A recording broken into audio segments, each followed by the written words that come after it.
sobre o mandamento número 11. Lembrando, se você quer ser um vendedor de alto nível, de alta performance, você precisa aplicar os 12 mandamentos do atendimento. Mandamento número 11. Diferenciar dúvida de objeção. Então, só para explicar, existe a dúvida e a objeção. A objeção é a dúvida por trás da dúvida, se é que podemos falar assim, né? Quase isso. Elvis, dá um exemplo na prática do que é uma dúvida e o que é uma objeção. Bom, vou dar o exemplo e iniciando explicando um pouquinho que assim, quando o cliente nos pergunta alguma coisa num atendimento, né? Eu estou num atendimento aqui desenvolvendo contigo, então geralmente o cliente tende a formular perguntas simples, né, para buscar informações do vendedor, né? Se o vendedor não é treinado, muitas vezes ele faz, na verdade, o que um atendente faz, geralmente, que é só responder a pergunta que o cliente fez e não se preocupar, na verdade, em o que aquele cliente de fato está pensando, no que ele quer, quais são os medos dele, os reais desejos dele em cima daquele assunto que ele está conversando ali.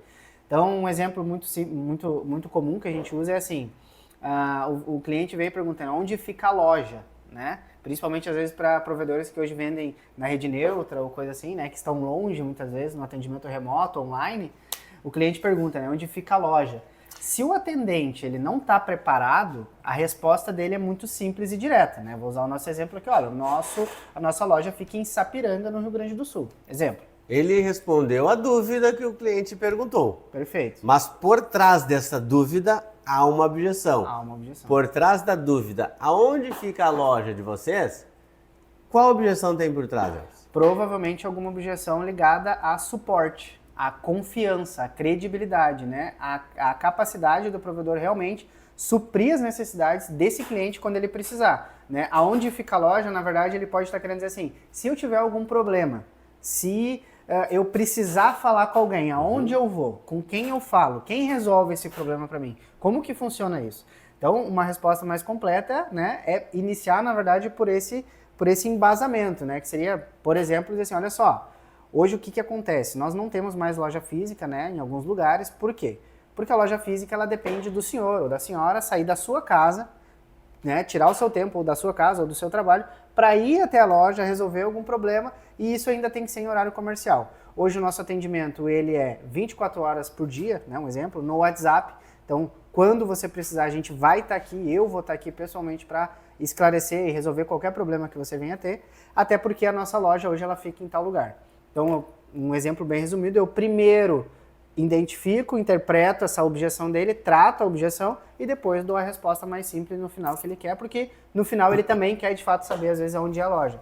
Mas eu nunca vou dar a resposta, o vendedor, né, nunca vai dar a resposta crua, única e exclusivamente daquilo que o cliente respondeu. Tem que estar sempre preocupado com o que ele quis dizer com isso, com o que ele está preocupado em relação a isso. Essa tem que ser a preocupação do vendedor. Diferenciar uma dúvida de uma objeção, como o Elvis explicou. A dúvida, no caso, era onde fica a loja, mas a objeção é, cara, e se eu contratar e depois eu ligar e não conseguir falar com ninguém, aonde eu vou, com quem eu falo? Era isso que ele quer saber, e não necessariamente só o endereço, né? E o Elvis deu um belo exemplo de como fazer isso. Isso é uma das coisas mais, talvez, uma das coisas mais difíceis de se identificar. Por isso mesmo, a gente já mapeou todas as objeções por trás de uma dúvida que existem na venda de um plano de fibra ótica. E isso está dentro da nossa ferramenta, exato, dentro do Alinhave Academy lá. Todas as dúvidas que têm objeções por trás já estão mapeadas e tem um videozinho do Elvis falando exatamente qual é a melhor resposta para cada dúvida. Isso. E um fato curioso sobre isso é que as pessoas tendem a ter esse comportamento, essa percepção em relações pessoais, muitas vezes, né? O marido acaba desenvolvendo isso às vezes com a esposa, exato, né? A esposa diz uma coisa, mas ele já interpreta, ele sabe o que ela quer dizer e ele já traz essa resposta, né? Do que ela realmente está pensando. O que eu só quero dizer com isso?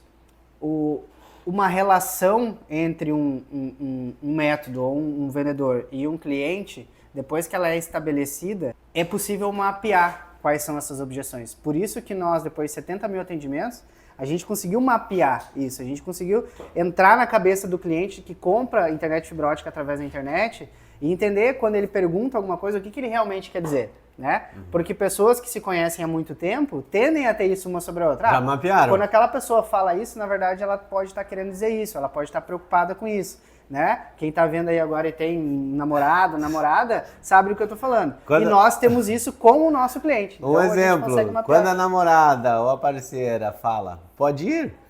O que ela quer dizer ela de verdade? não tá querendo dizer que é pra você ir. É mais ou menos nessa Mais ou menos lógica. isso. Então, toda a dúvida tem uma objeção por trás. Toda tem. E a diferença de um atendente e um vendedor, o atendente responde a dúvida. O vendedor responde a objeção por trás da dúvida. Lembrando que sem quebrar objeções, a venda não acontece. Exato.